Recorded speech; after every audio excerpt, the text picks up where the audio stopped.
Saludos, muchas bendiciones para todos. Bienvenido a este Finanzas con Moisés y Pilar. Estamos nueva vez con todos ustedes y en esta ocasión, Pilar, estamos con una eminencia. Así es. Del Evangelio de Jesucristo. Sí, aquí en República Dominicana y allende los mares. Wow, es un hombre que ha sido superintendente de las Asambleas de Dios. No sé si por varios periodos. Bueno, 6 años, que es lo que... 6 años.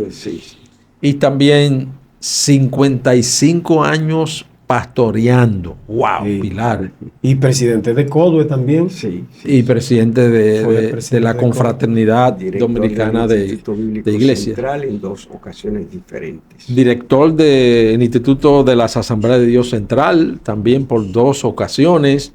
Es decir, que estamos ante una persona versada, también es escritor de varios libros. Kelvin, no sé si tú me le das un zoom aquí, que es precisamente el que vamos a hablar hoy, sobre un enfoque apologético al diezmo en los 2 testamentos, Pilar. Interesante, porque Moisés, sí. Hoy día hay una corriente que quiere desacreditar. Exactamente. El diezmo y la pastoral. Sí, ellos quieren decir que no hay que diezmar ni nada de eso. Entonces imagínese usted una iglesia que no entra recursos. ¿Cómo funciona? ¿Cómo funciona? Entonces también este es un libro, la Biblia es la palabra de Dios, también él tiene varios libros también, pero 22 libros. Es decir, que estamos ante los dones y el fruto del Espíritu Santo. Es decir, estamos ante una tremenda persona, pero es humilde, sencillo. Es un hombre asequible, no se la da. Ay, santo. Porque es escritor, porque ha sido superintendente de la Asamblea de Dios aquí en la República Dominicana, director del Instituto Bíblico. No, es un hombre que mantiene su humildad por encima de todo. Así que vamos a recibir a nuestro hermano Silverio Manuel Bello, pastor. Manuel Bello. Placer. Gracias por estar con nosotros, pastor. Bueno, saludos de la audiencia. Para mí es un grato placer, un honor estar en esta programación, porque generalmente me toca hablar un tema, o sea, se me ha invitado para hablar sobre un tema que yo lo considero de vital importancia. El diezmo es una de las doctrinas bíblicas que más ha estado siendo, diríamos, azotada. Yo lo digo una palabra a ver si el diablo le da vergüenza. Por esos demonios que salen desde las cloacas malolientas del infierno. Gloria. Escuche eso. Sí.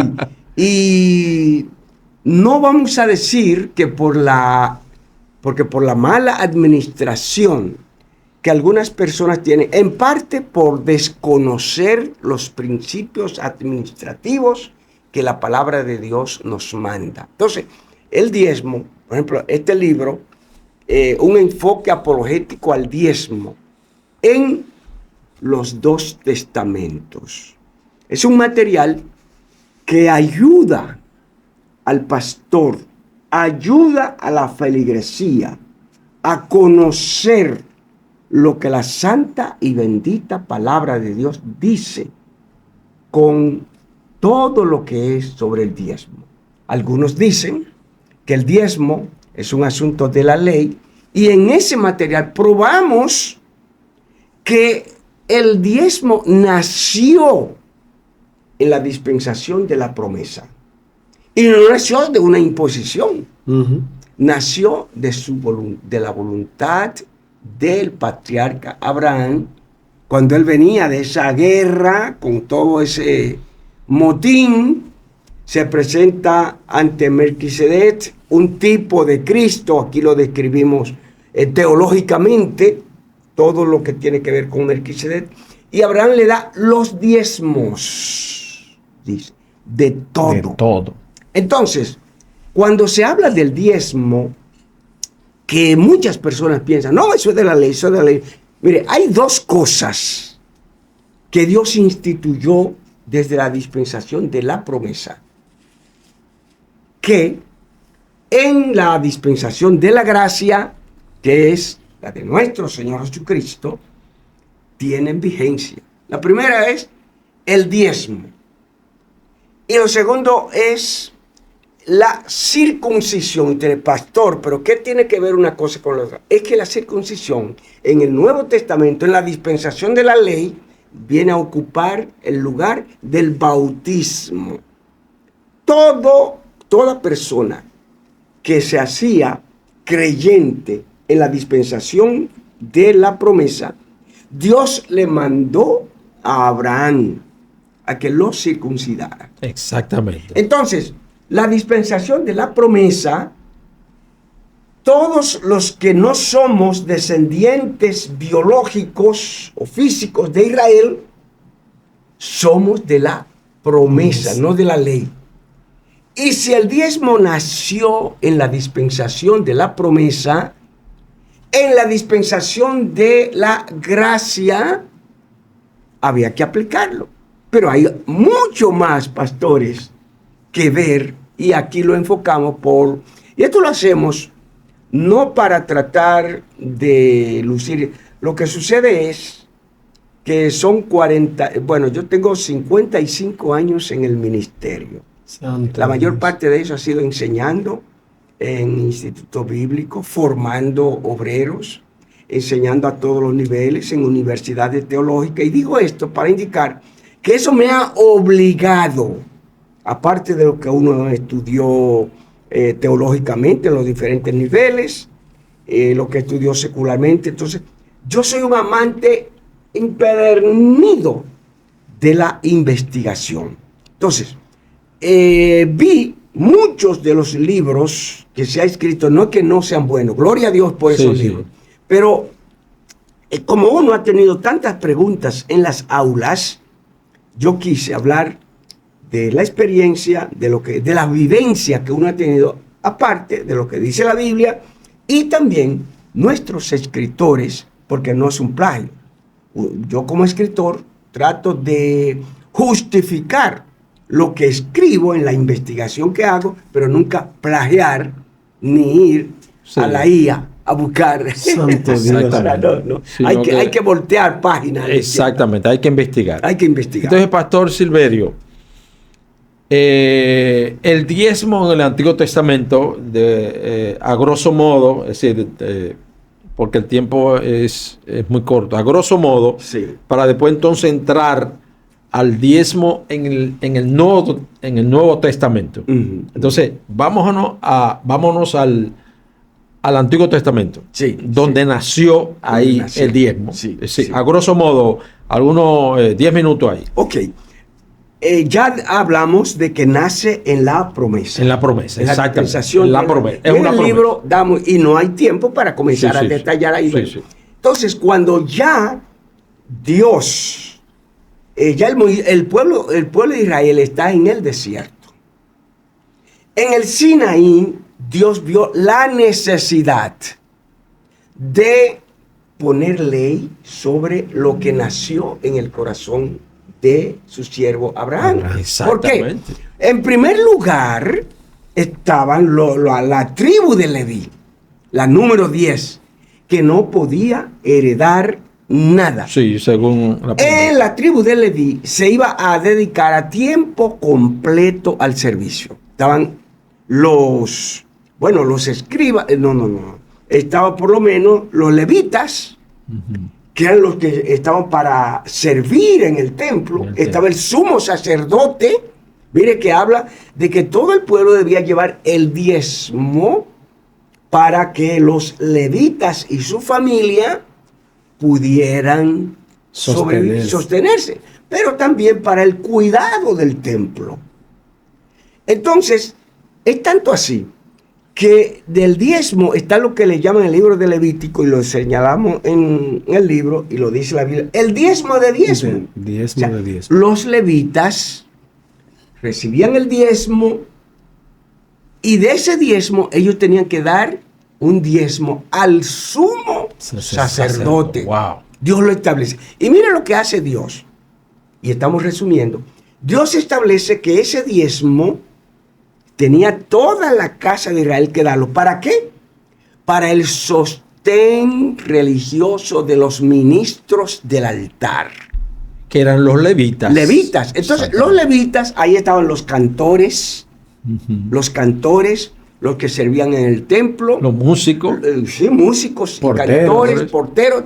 Todo lo que tenía que ver con la liturgia completa. Por eso entonces que en Malaquías dice Sí. para que haya alimento Para que en mi haya casa. alimento en mi casa. Entonces, fíjese, Dios lo establece. Y ahí establece leyes. Primero, el diezmo tenía que darse completo. Por ejemplo, Jacob, cuando tuvo ese encuentro con Dios, él hizo pacto con Dios. Con Dios. Y dijo, de todo lo que me dieres, el diezmo apartaré para Jehová, para ti. Entonces viene Moisés, recibe de Dios el mandato, hace Dios a través de Moisés, dice la forma. No se podía tomar prestado el diezmo, porque si se tomaba prestado, había que darlo 5 veces más. Oiga bien. Y, por ejemplo, saltando un poquito al Nuevo Testamento, y como uno ve en la actualidad, hay personas, pastores, que hay miembros, no ninguno de la iglesia que me está oyendo. Oh, gloria. Que el diezmo lo agarra y dice, voy a darle de esta parte del diezmo a fulano tal, que es muy pobrecito, a fulano. No. En Malaquías, ya Dios, porque mire, cuando habla a Malaquías, es un contexto, que todo ese tiempo que el pueblo estuvo cautivo, el ministerio de los levitas cesó. Y hubieron reyes judíos que se paganizaron, hasta se satanizaron mucho. Entonces cesó el culto en el templo. Cesó. Sí, exactamente. Entonces ya esa orden, por ejemplo, en la cautividad de Babilonia, de Siria, de Persia y todo. Por ejemplo, muchos de ellos decían, ay, cántenos alabanzas. Y decían, ¿cómo cantaremos en tierra extraña? Entonces, ya cuando él regresó a la casa, el regreso a Jerusalén, Dios comienza a través de Malaquías a rugir. Como que dice, vamos otra vez a reorganizar el templo. Los levitas y todo. Entonces, he ahí una práctica que se había exterminado. Y Dios dice, vengan, traed todos los diezmos al alfolí. Oiga bien, al alfolí. Atención, pastores. Ningún pastor debe recibir los diezmos directamente. Alfolí habla de la tesorería. Sí. Yo particularmente les digo siempre a mis alumnos, el pastor no debe recibir directamente el diezmo. Es más, el pastor no debe tener llave de la tesorería. Si un día se pierde cualquier cosa, Escuchen eso, señores. si un día se escuchen pierde eso. cualquier cosa, todo el mundo piensa ¿Qué fue el del que tenía llave. ¿Entiendes? Entonces, ¿por qué yo particularmente digo que no me den diezmo, no recibo? Porque a uno se le puede olvidar. Mire, anteriormente, por falta de instrucción, habían santos pastores que en la visita, ay, mire, pastor, lléveme el diezmo. Ah, sí, lléveme el diezmo. Y se le olvidaba al pastor. Sí. Y pastores santos decían, ay, Dios mío, mira, yo me eché el diezmo y ahora de qué yo gasté esto. Y a veces daban todo lo de ellos por temor a que fueran a robarle algo. Sí. Entonces, el pastor no debe recibir diezmo. Y una de las cosas que si hay espacio, vamos a hablar de la administración del diezmo, de las finanzas. Todo pastor en su iglesia debe tener una junta de finanza. Así es. ¿Entiende? Un buen tesorero, una buena tesorera, dar un buen informe a la congregación, a la junta diaconal, ¿entiende? Y jamás la chequera no debe, ay Dios mío, yo creo que me estoy metiendo en problemas, pero tengo que decirle la ley, Sí. ¿entiende? para la gloria de Dios, Dios me permitió ser, como dije, director en 2 épocas diferentes, superintendente nacional de nuestro concilio, y nosotros tratamos de que todas las cosas, por ejemplo, en el libro que yo le dije, pastor, guía de trabajo para la iglesia de hoy, ahí hay una guía de administración de la finanza que comienza hasta con el manejo de la caja chica.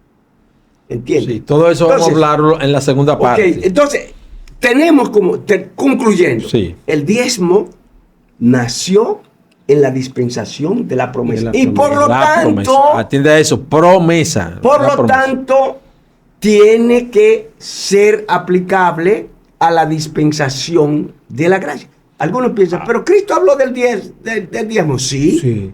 En Mateo 23, ahora 23, vamos al Nuevo Testamento ahora. Sí. La dispensación de la gracia. En la dispensación de la gracia, Cristo le dijo a los fariseos y a los escribas: ¡ay de vosotros, hipócritas! Porque diezmáis la menta, el comino y el eneldo. Y dejan lo más importante, que es la misericordia, la justicia y algo más. Dice, esto es necesario, sin dejar de hacer lo otro. ¿Cuál era lo otro? Usted va a Levítico y ahí le dice como referencia el diezmo. Entonces, podemos hablar muchas cosas del diezmo en los días de Jesús y la iglesia primitiva. Y después, los que siguieron, y aún en la actualidad. ¿Sabían ustedes que Cristóbal Colón exigió diezmo? Porque Cristóbal Colón era judío. Santo. Y es una de las cosas que comprueba que él era judío, 2 cosas. Que él concibió que la tierra era redonda, por Isaías 40, 22 por ahí, él está sentado en el círculo y él concibió eso. Entonces, el diezmo, cualquier persona que nos está escuchando, que busque en Google Cristóbal Colón y el diezmo, y va a ver cómo él lo aplicó cuando la realeza. Entonces, no vengan diciendo nosotros atacando el diezmo. Los enemigos de la obra de Dios, así es, que no quieren ver crecer la obra de Dios, pues propagan el no diezmar. Por ejemplo, pastor, se están diciendo muchas personas, sí, que no hay que diezmar ahora en el Nuevo Testamento, sino que hay que ofrendar. Solamente ofrendar. Pero si nos vamos simplemente a la ofrenda en cualquier congregación, sea grande o sea pequeña, o la de muchos miembros o de pocos miembros, las ofrendas no dan. No, y se están basando equivocadamente en los días que nació la iglesia primitiva. Pero mire una cosa, Cristo, bueno, en los días de Cristo en sí usted no va a encontrar, aunque habla así del diezmo, pero que él exigiera el diezmo, en ese sentido, no era que no se manejaba la finanza, porque Judas era tesorero. Y había, ¿entiende? En los días de la iglesia naciente, nació en el corazón de ellos, porque hay que entender, nació en el corazón de ellos que el Espíritu Santo no les dijo, vendan sus propiedades. No se lo dijo. Pero ¿qué sucede? Cuando eso nació en el corazón de ellos, Ananías y Zafira como que hicieron un cambalache ahí. Y fue Ananías primero, vendió su propiedad y llevó una partecita. Y el Espíritu de Dios habló a Pedro. Y ya ustedes saben lo que pasó. Y murió. Porque eso nació en el corazón de ellos. Ahora, ¿podía la iglesia soportar vender sus propiedades? No. Eso nació de una circunstancia. Ahora, después que la iglesia se organiza, sí, se va no tanto a la ley, a la promesa. Dice Pablo que nosotros somos herederos de la promesa. Nosotros, como gentiles, no nacemos en el pacto de Dios con Israel.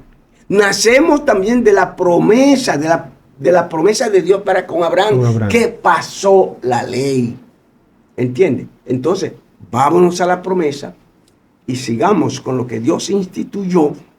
Yo siempre digo, pastores, que si el diezmo no hubiese estado y nace en el corazón de cualquiera, Dios lo aprueba porque aprobó muchas. Porque aquellas congregaciones que no exigen el diezmo son congregaciones que no puede decirse que son fuertes. ¿Entiendes? Porque ¿con qué se predica el evangelio? ¿Con qué van?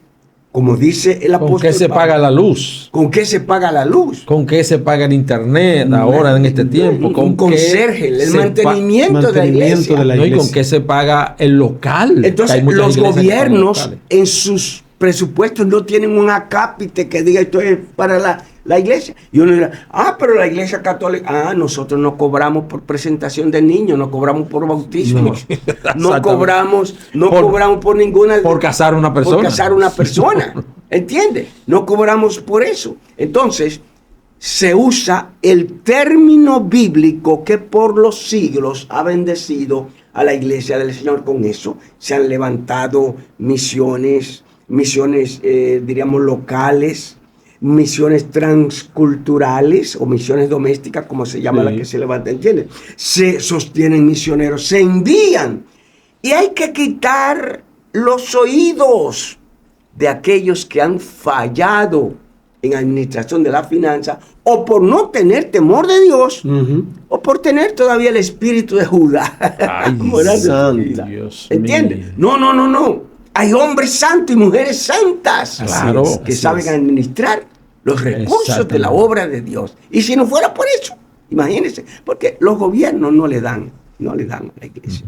Entonces, pastor, háblele, ahí esa es la cámara suya, háblele a esas personas que se están dejando engañar de mucha gente por las redes sociales, de que no hay que dar diezmo, de que un pastor se lo está robando. No. Dígale a ellos, sí, eso es bíblico. Sí, mire, aquí en este libro, como lo dice, un enfoque apologético, porque apologético quiere decir defensa del diezmo en los dos testamentos.